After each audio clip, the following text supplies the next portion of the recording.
RUP is called Rational Unified Process. It's a development methodology and was created by Rational Software Corporation, branch of IBM.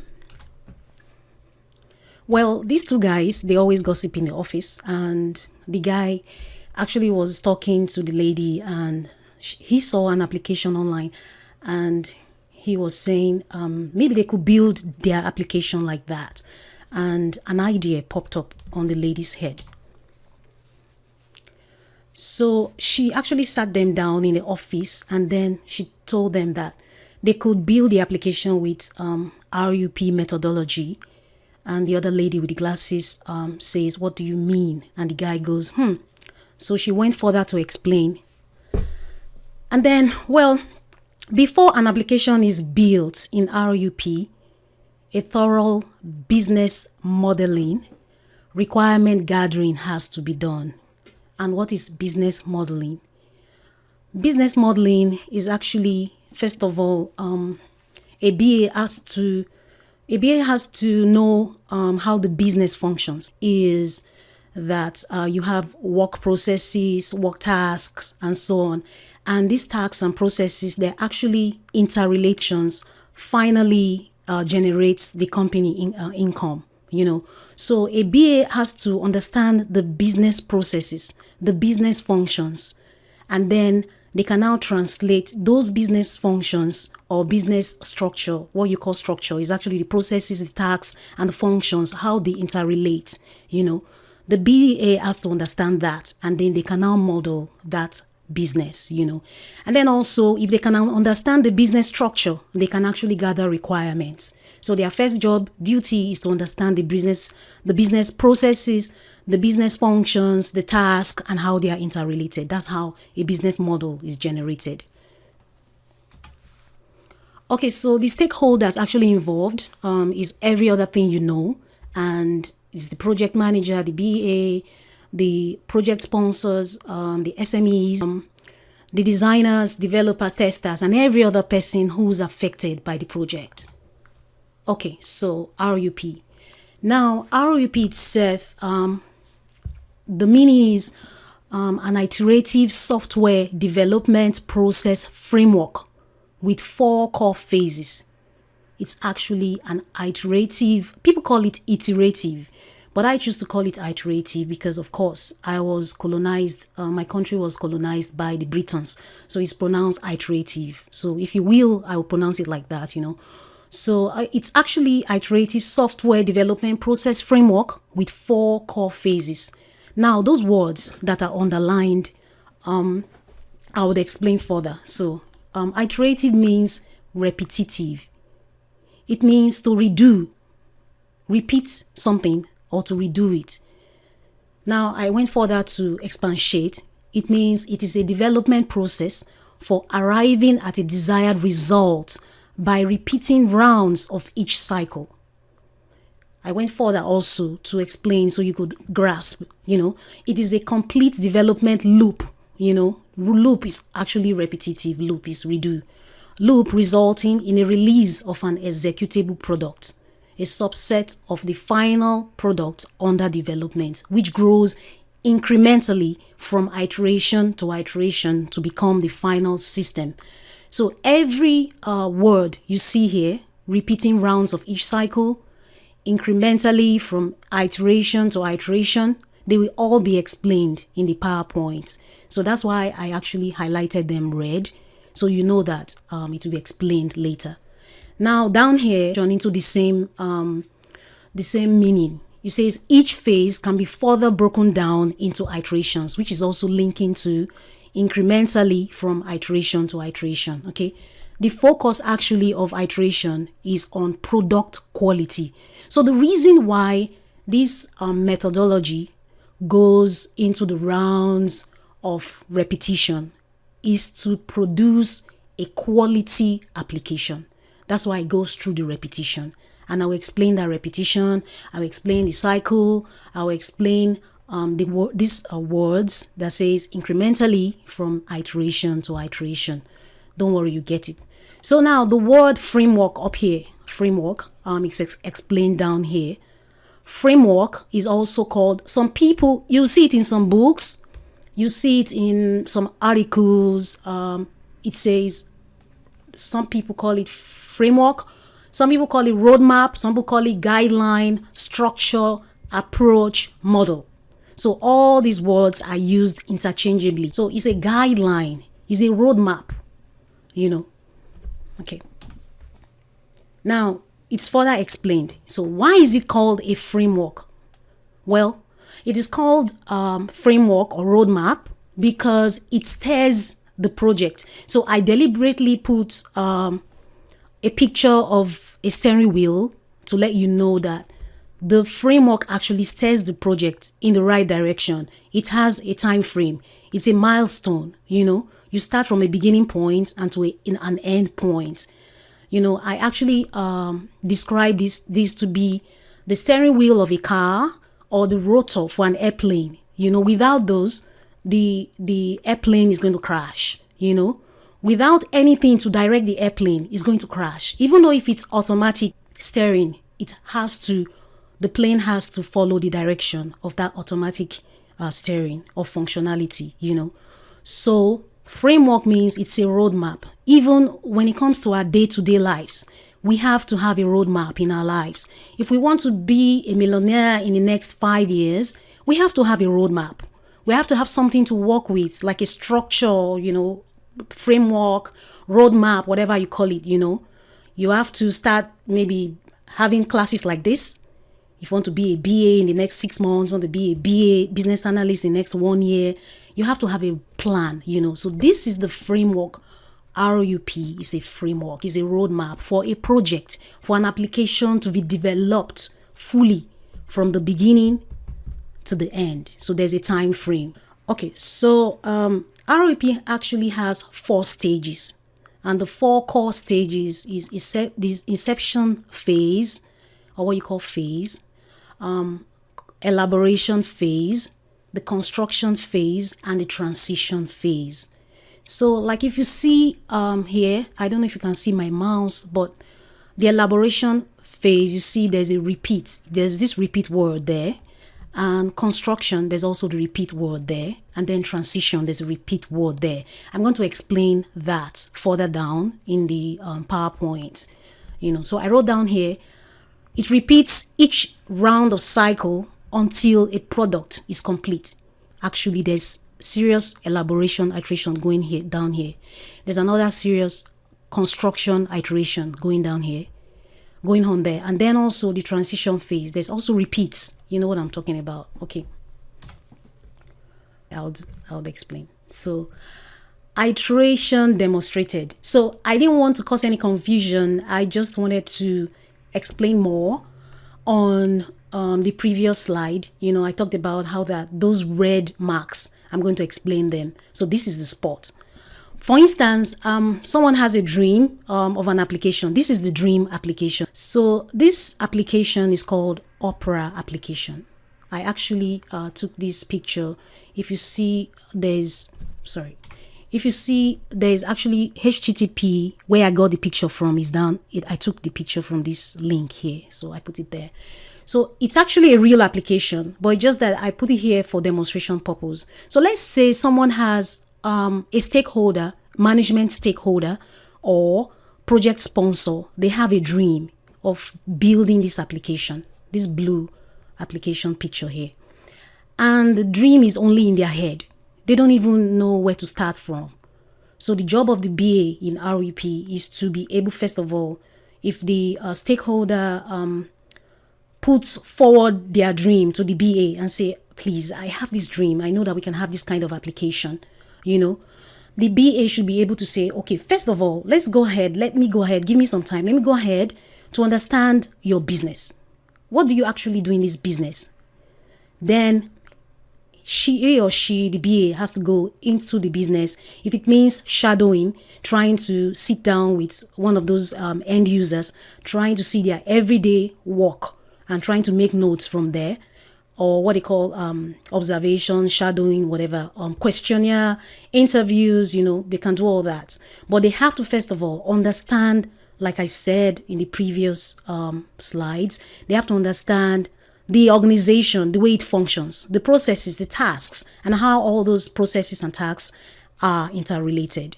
So with that understanding, based on that, she has to now listen to the stakeholder, this business sponsor, to understand his requirements, what he requires, this application, what is the requirement for this application. So the guy tells him, I look at these functional areas. These are the functional area for the business. So we have the PMS, we have the end of day for reports. PMS manages the front office. By the way, this is actually an hotel management application.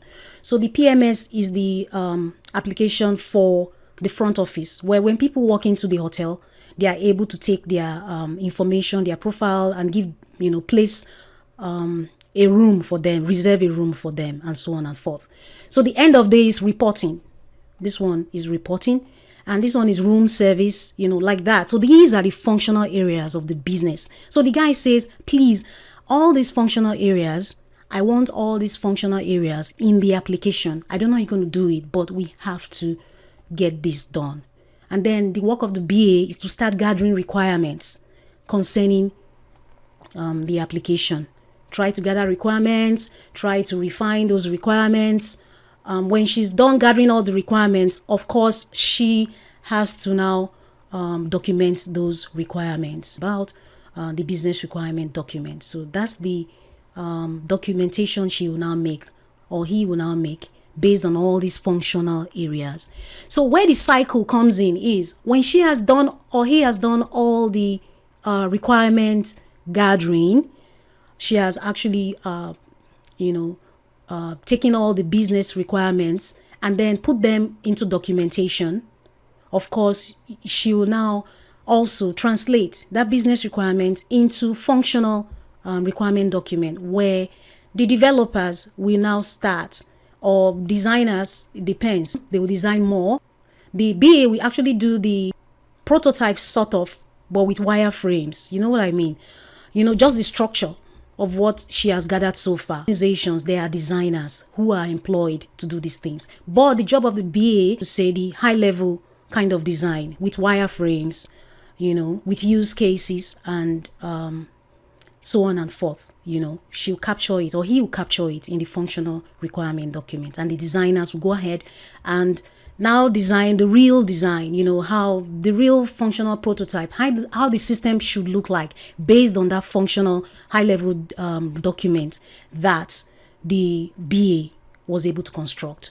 So now how the cycle begins, it begins in the RUP methodology, which is like this. This is they call it the Hump chart. It is a plot of effort spent over time. So like I said, if you are thinking to be a millionaire in the next 5 years, you have to have a plan. So this is the plan for the RUP, the chart. So all those red words that I said I was going to explain, they are actually here. So the phases in RUP is Inception Phase, Elaboration Phase, the Construction Phase, Transition Phase. There are 4 phases. So going back to this application, so if they want to build this application, first of all, the development team will have to sit together and sit with the stakeholders or business sponsor and say which of these functional areas, which one are of more priority to you, and the stakeholder or business sponsor would say, well, I want which is the first priority down here. They'll say, I want the PMS, end of day for reporting, room service, and financial accounting. This is our first priority. And the second priority is the next, and the third priority is this. So please, developers, go ahead. This is my first priority. We must have a functional system based on this first priority. I don't care if the whole system is not functional, but at least the first priority is to get this first one working. So this is where the cycle begins. So now the functional areas are divided into 3 parts. It must not necessarily be 3 parts. Some companies might make it 6 parts or 10 parts. And so, okay, first, let's focus on PMS. After that is done, we focus on end of day, something like that. But in this example, I just put it like 4, 4, 4 each, or 3, 3 priorities. So the first focus now that the developer should be working on is the first priority, which is PMS, end of day, ORS, which is room service, and financial accounting. So this is where the cycle now begins. Now, I don't want to lose you, but let your focus be on the priority one, number 1. That's what the stakeholder says.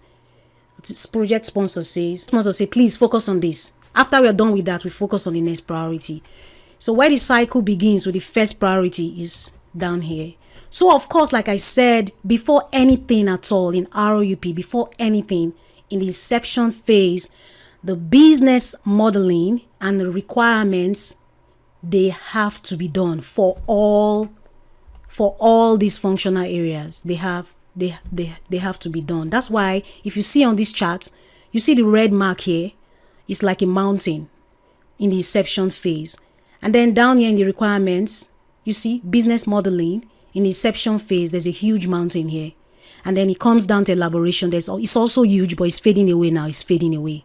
Now, so that shows you that in inception and elaboration phase, you have more of the business modeling and the requirements gathering. You can see the way it starts from the inception phase. And both of them starts from the inception phase and then starts going down. Requirements continue. You can see the huge lump here. The requirements continue and fizzle out. The inception phase also, the business modeling continues and then fizzle out into the elaboration phase. Then analysis and design, more is focused on the elaboration phase and on the construction phase, and then it fizzles out gradually. The same thing for implementation. Implementation, testing, deployment, you can just see by looking at the plot here or the chart, you see that implementation is spread over, but at least starts from the elaboration, construction, transition, like that. We'll come back to this chart. But this chart actually shows the core development methodology. So you have 9, project management environment, and then 6, design phase, these engineering design. RUP is actually different from what you call SDLC. When they talk about deployment, it's actually deployment. They're deploying it. But in the construction phase in RUP, it's slightly different because a lot of things is lumped up into this place, because you have iterations. You have the construction iteration 1, you have the construction iteration 2, you have the construction iteration 3. So it's not as if deployment will actually take place, but there's lots of iteration going on, trying to refine the project, the application, trying to refine it. That's why you see construction 1, 2 to N. N means infinity. Like, you keep doing that till you know that the product is now quality, is now what they are looking for. So they keep refining it till they get exactly what the sponsors really want. Go ahead, sorry. You said this is just a chart. So I have not read about this model at all. So this is the first time okay. I'm looking at it. So I just to know why is the Hump chart important for this model? Okay, it's important because it's actually showing the transition of time, the development milestone, showing from the inception phase. This is actually time, starting from the inception phase to the transition. So it's showing how the business model transitions over time, requirement transitions over time, analysis and design transitions over time, implementation, how it transitions over time. Because there are series of iterations in between. You can see the elaboration phase is up there. All the phases are up there. And then the iterations are down here. You can see down here, the iterations are down there. So you can imagine elaboration 1, elaboration 2. These are iterations just to refine the requirement process. Because requirements actually starts in inception phase, but it starts in the high level, at the high level. Not really much is put into it, but at least, there's no much details. Hello? There's no much... Okay, there's not much details. I mean, yes, requirements are being gathered here. Business modeling is being done in the inception phase, but it's just high level. High level is just simple stuff, So, but when it comes to the elaboration phase, heavy focus is now on the requirements and business modeling. I mean, is heavy focus is now here. So they have to keep refining those requirements to make sure they come up with the right thing. Else, they don't want the developers to go start constructing something that the business sponsors never asked for. So in the elaboration phase, more requirements, refinements will be done. That's why you see elaboration 1, elaboration 2. So refinements are being done in iterations. Iterations means, repetitive form. You do it again, to refine it to get the actual result. So that's why you see it like business modeling requirements. They start in the inception phase, but they continue in the elaboration phase because of refinements, and then they fade out. Okay. I don't know if someone else has a question. So Yeah, Ochiko. yes, please. Yeah, thanks for your. It's been a very wonderful presentation so far. Yeah, I mean, I think I wanted you to talk a little bit more on elaboration because, like you rightly said, it's one of the core phases of this model. Yes. And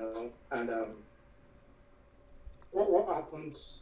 Can you just give a little bit? Just talk a little bit more on the elaboration, because if it's a key phase, that means almost all efforts are put on that phase, and I think maybe you're still going to that, but I've read that it's one of the most critical part of this model. Once you get it right at the elaboration phase, then everything will collapse. Okay. Maybe I'm ahead of your. No, you're fine. You're fine. Mina already asked about something else, and you asked about this. So let me just go ahead, and because what I did was I wanted to actually just show in bits stuff, and then come to the end of the slide, and then just expatiate more in details about those phases. So in the inception phase, I don't want to read, but you can actually see that it says in the inception phase, establishment of the business case for the system and definition of the project scope. To accomplish this, you must identify all external entities, all those actors, anything at all that would interact with the system. All this you can see okay, let me just read. To accomplish this, you must identify all external entities with which the system will interact. That's these actors, right? And define the nature of this interaction at a high level, like I explained. This involves identifying and describing all use cases and the business case, which includes success criteria, risk assessment, estimate of the resources needed, and a phase plan showing dates of major milestones. So these are what will be done in the inception phase, but at high level, like it says here, high level, not in details. So the outcome will be initial use case model, just 10%, 20% complete. You can see percent about 80 is not done. So just high level. So a vision document will be produced at a high level, a general vision of the core project requirements, the key features, and the main constraint. So of course, when the BA understands the business functions and how they are related, the business functions is HRO, or if you look at our own example, there's the rooms management, there's front office, which is PMS and all that. So once the BA actually understands the business functions, which are all that, HRO, PMS, financial accounting, if the BA understands all those functional areas and how they are interrelated, then of course she'll be able to come up with a high level, translation of whatever she understood. And now it tells us the outcome of this inception phase is all these. So an initial business case, an initial risk assessment, a project plan, one or several prototypes, but they are high level, very simple stuff. They've not gone into details. So when it comes to the elaboration phase, like I said, inception and elaboration, business modeling and requirements, they start like that from the inception into the elaboration phase. They are concentrated heavily in the elaboration phase and then fades out. So elaboration phase says this phase is where everything done in the inception phase is further analyzed and committed in stone. So it's further analyzed actually means that they analyze more, now in details, and then more and more and more again.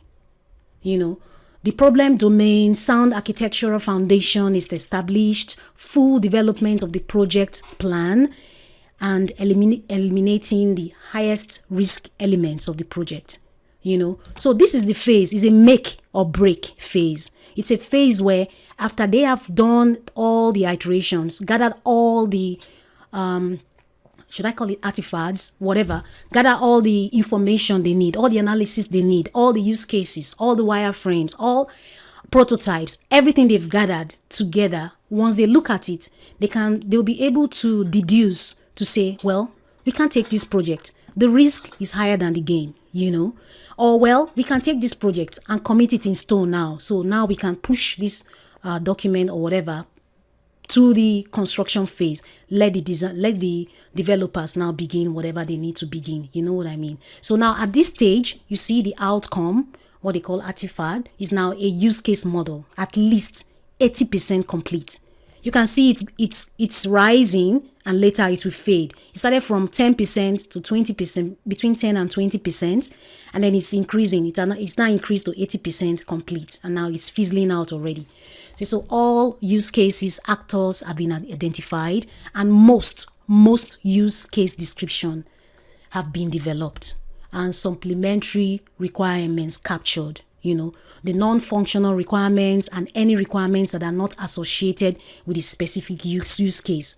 Anything not associated, any risk, a revised risk list and revised business case, everything is now, they keep refining it in this particular phase because it's a make or break phase. It's a phase where they have to decide, are we going on with this project or not? This is the phase. So if I may just go back very quickly to that chart, you see that in the inception phase and the elaboration phase, it goes really big, and then down. It's fizzling out. Why it's fizzling out is because in this elaboration construction phase, of course, you see elaboration 1, that's iteration. Iteration means, let me go to this picture. Iteration means, I'm using this picture now to explain iteration.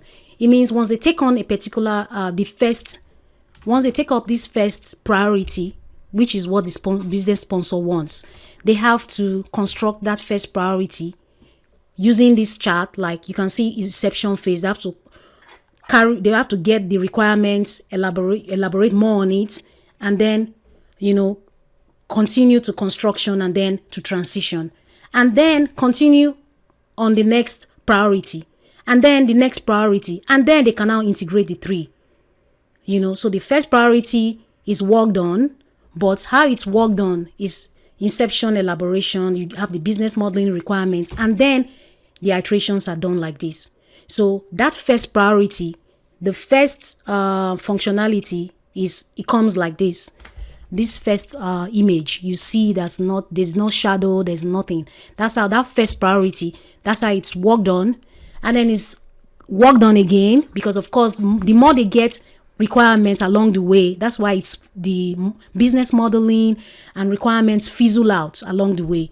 So the more they get more requirements, change requests, they keep changing, making it, refining it. But of course, in the elaboration phase, a lot of work, a lot of use cases would have been really gathered. The rest will come along the way if business sponsor are now sure of what they want. They come and say, okay, well, since I've been thinking about it, this is what I want for this other area. So they come, okay, well, they now refine it until they get the third image. This is the final how the application will look like. That first priority will look like. So they now have a working first priority. The project people move on to the next priority, which is the second priority. They start again like this in iterations. They start working on the first image. I'm just using image because, I couldn't know how to present in pictures how the application will come. So I actually use the image to demonstrate iteration. So of course, coming back here, first priority, this cycle right here, I don't know if you see my mouse, this cycle will repeat. This first cycle will be implemented, this first cycle, inception, elaboration, transition, construction, will be implemented in the first priority. And as it implements the first priority, of course, you follow these core workflow and supporting workflow. And when they're done, when they are still on it, of course, when requirements, more refinement comes, they keep refining from the first image to the second image to the third image. Now they have a working complete priority 1. Now they go to priority 2. The same process is begun again. So you can see elaboration, elaboration 1, elaboration 2, construction 1, construction 2, construction N. So they keep constructing. It must not be 3. It may just continue refining till they get a perfect complete one and say, yes, we're ready to give this thing out to the public, So I don't know if I was able to answer Mina's question or if I was able to answer Adebayo's question. Was I able to do that? Yeah, you answered my question. Okay. Mina, was I able? Hello, Mina. Hello, Mina. Mina? Hi. Was I able to answer your question? I think I understood a little bit. So is RUP similar to iterative? Okay, iterative, like I just explained, is RUP is a methodology that has parts of that works with iteration and increments. So it's the iteration and increments. I didn't want to lose any of you, but I was explaining the iterations and increments. But if I may say yes, categorical yes, but this methodology is not iteration methodology, but it's iteration focused, because its focus is on product quality. Like I said, you see, each phase can be further broken down into iterations. The focus is on product quality. So they keep doing it. The more they get requirements are being known and on concrete. They now say, okay, yes, this is our requirement. We're not changing it. This is it. So they go ahead, refine it again. That's where the iteration come in. Refining. And that's why I was able to bring this picture so you could understand refinement. So this is refining, keep refining based on requirements, and then they get the complete first priority. So RUP, in answering your question, RUP is a methodology of its own, but its core focus is on iteration. Iteration, remember I said, is repetitive, repeating something or redo something so you can get the best application, best image based on this image now. So you keep repeating whatever you're doing, based on the requirements you're getting, changes you're getting, and then you come up with the final product for the first priority. I'm focusing now on our example since we divided this into priority 1, priority 2, priority 3. Okay. So, Ochuku, I have a question. When you say that, can you give us at least one difference between RUP and iterative? Because that part I got it. When you go back to that Hump diagram slide, you say that it is repetitive, it is iterative. This one? That is there in RUP, but what is one difference between RUP and iterative? Why can't I call RUP also iterative? Okay, so because iterative also we are doing the same thing again and again, refining it, and we are getting a product at the end. Yes, but yes. Can you give one example? Okay, the example that I just gave, I think it explains itself, but I will explain further. Iteration is one methodology of its own, but don't get it confused. RUP is a methodology, but its main focus is it deals on iterations. So RUP. But what is the difference? One difference that you can tell between. Why should I call an RUP an RUP and not an iterative? Or why shouldn't I call an iterative an RUP? Okay. What is one difference between these two? Okay, sorry. So iterative is, give me one quick moment. Okay, so RUP, sorry, I'm trying to go somewhere. Sorry. So RUP, like I said, is an iterative software development process framework. So its main focus, it's iterative focused. Even though the methodology is not RUP. RUP is has 4 core phases about it on Monday. So it's actually different from this RUP. RUP's focus is an iterative kind. It's like what you already know. It's like that. It works like that. But its phases are actually just 4. Just 4 phases, which is this one. So the iteration comes in each cycle, each stages in the cycle. So the iteration is in elaboration. So they elaborate more, get more requirements, refine it, get more details from project sponsor, refine it in that elaboration phase. So when they get all that done, then of course construction begins, and you have more iterations. You can see if you go down here, you can see repeats again. Means the iteration repeats. If don't forget, always put behind your mind, iteration means to repeat, to redo something. So they keep, in their elaboration phase, get more use cases, get more refinements of the requirements. They refine it more and more and more, over and over again, to get the exact picture of what they're looking for.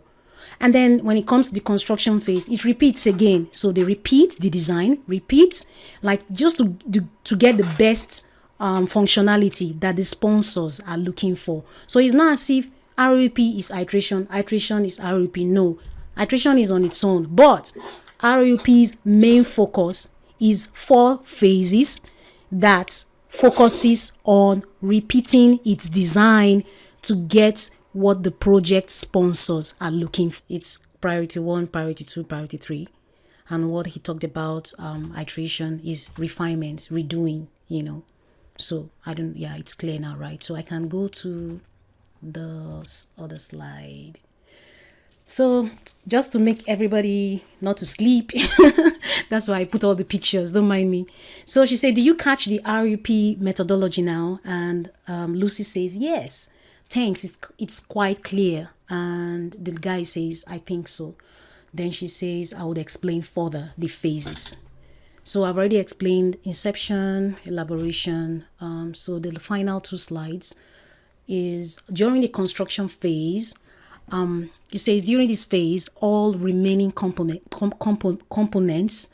which is the workings and application features, are developed and integrated. So this is where the construction and integration, all those parts that are being worked on, are being integrated in the construction phase. So developed and integrated into the product, and all features are thoroughly tested. It is in this phase that the management mindset undergoes a transition from the development of intellectual property during inception and elaboration to the development of deployable products during construction transition.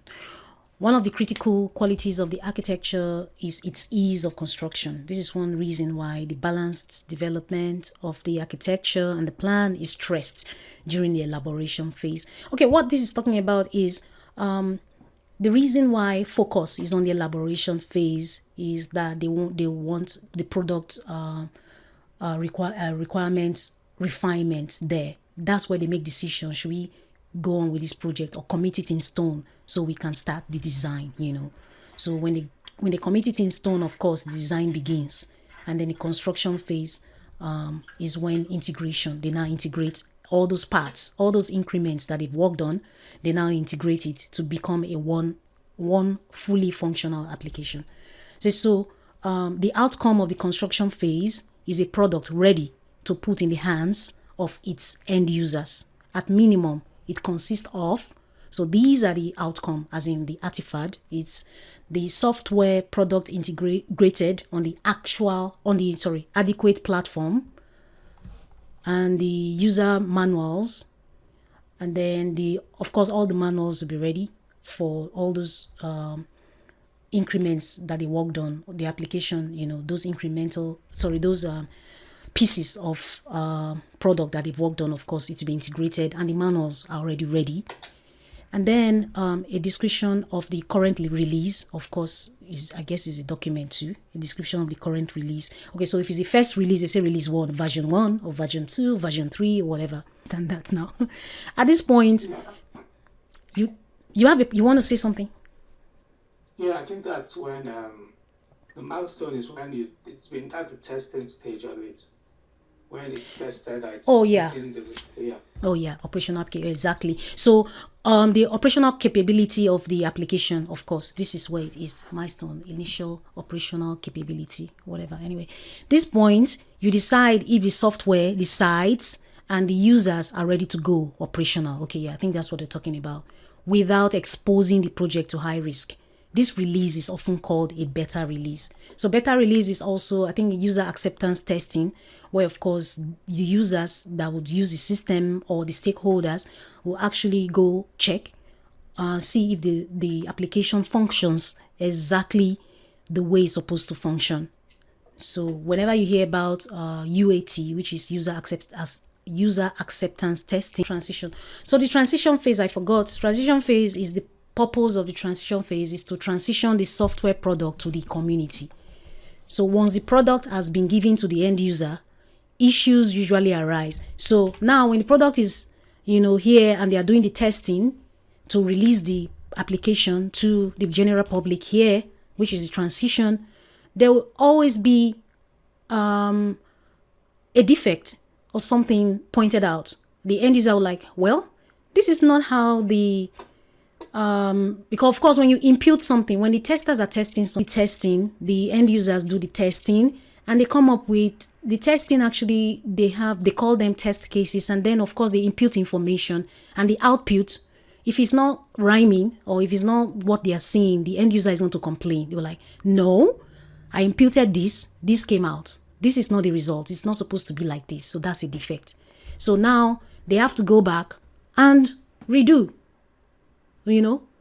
So this is the phase where all those defects, all those outcome of the functionalities, some of course will be right, but of course end users will always see one issue or another. So all those will be documented, and then the repairing of the defect will also take place maybe later whenever they fix a date to do that. So you can read this for yourself. This is the last slide. I purposefully put some information.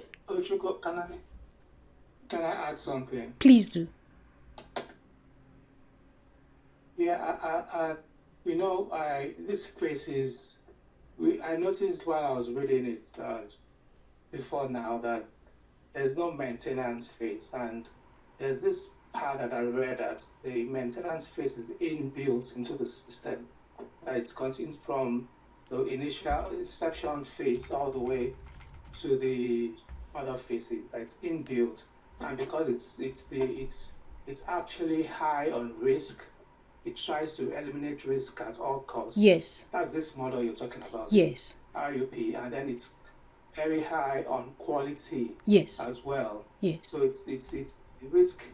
It has built into the system, the phases, different kinds of maintenance that is done. Feedback is given consistently. Yes. That's why at the transition phase, it's most likely that the defect would have been captured. Yes. Right from, so you might not even find bugs or anything at that stage anymore, because there's an inbuilt system that keeps monitoring defects, keeps feedbacks and all that stuff. So when you're transiting into the market or for the end users to use, the system is almost at the point where, because at the elaboration stage, everything is captured at that time. The best practices, if because I know it's actually depends a lot on what they call that, about 6 of them. Yes. I don't remember vividly on the best practice, but I actually pull up something. Is a very, very good methodology. You can see, like you talked about the test. You can see, like you said, it's all there. but more is heavily concentrated here, you know, but it's all down there. So everything they do, they always test to make sure, like I said, the elaboration phase, heavy concentration is there to make sure that they capture everything. So that's to show you that every priority 1, priority 2, priority 3, everything that they are doing is actually on having the best quality application to eliminate that eliminated risk. The business modeling just goes, requirements goes, analysis goes, you see, and then testing, you can see, is all over. Project management is all over from beginning to the end, blue, you know. So that's all about this. So that's the question you asked. Ochiko, I have a question. Please. Can you go back to the Hump chart, please? Okay. Yeah. What I'm trying to understand is the configuration and the change management part. I can see in the transition phase, the change management is going strong. Mm-hmm. Can you tell me why at that phase it's going strong? Because it's basically the transition phase, right? Yeah, the construction and the transition phase is between. Yeah, I can understand in the construction, the change management, there might be changes as it's going through iterative process, so there will be, there might be some other changes that will be coming in. But in the transition phase, how is it? Is it talking about again new requirement or again changes coming in? Okay, let me go back. The testing phase, you can see it goes from the beginning and then to, the more you get requirements, of course. That's why it's when it's requirements are being when the development is being refined, when requirements are being refined, so that's why you have the huge concentration there for the testing, so the application is ready to be released to the market, to the business stakeholder. And then when you come back to support workflow, this change configuration and change management, project management environment, they are all in the support workflow. So they could have some kind of environment. I don't know, but I know configuration and change management is the transition phase. Why it's heavily concentrated there is because, of course, there's going to be a transition. So when the developers are done developing whatever and they want to present it now for user acceptance testing and then implement it, configure it on the operating system or the hardwares they have. I don't know, So, but Vijay, please correct me, if I'm wrong. But I'm thinking from what I've read so far, I'm thinking configuration and change management is transitioning and implementing the application into the operating system and the hardware for that business. So that's why it's heavily concentrated here right now. I don't know. Did I answer your question? Yeah, I think that's it, because you're introducing something new into the organization. So people have to be trained, things have to be made. Yes. Things have to be done at that point when you're constructing and when you're transitioning. So that's why it's heavy on that. And then it has to be well managed, so that the purpose is not defeated at the end of it all. Yes. Because it's a supporting role. I think you answered it. Yeah. Okay, thank you. I have something to it, but I'll let you finish. Okay. Then I'll explain that piece. I'll add some more points to that once you're done. 6 best practices. I got it it should be here in this link, but I think I'm done with the presentation. What I said here in this last slide is which industry is using RUP. So it says the telecommunications, transportation, aerospace, defense, manufacturing, financial services, systems integrator. And this page talked about the advantages and disadvantages of RUP. So you can see heavy documentation, risks are mitigated early, change is manageable, high level of reuse, project team can learn along the way, better overall quality. So this RUP is heavily concentrated on quality, on the best application to be presented to the stakeholders. So if I don't know if anybody has a question concerning advantages and disadvantage. Yeah, iteration is part of mitigation of risk, because of course when the requirements are gathered, of course, there will be 1 or 2 changes on the requirements and so on. So they will refine. That's where the redo comes. So when they are doing that, they are actually mitigating risk, because if they don't capture the correct requirements, that means at the end of the project, that's going to be a risk for them again. Okay. No, I got it. Sure. Okay. Go ahead and read it. That's why I put those links there. Go ahead and just read. I hope I helped somebody.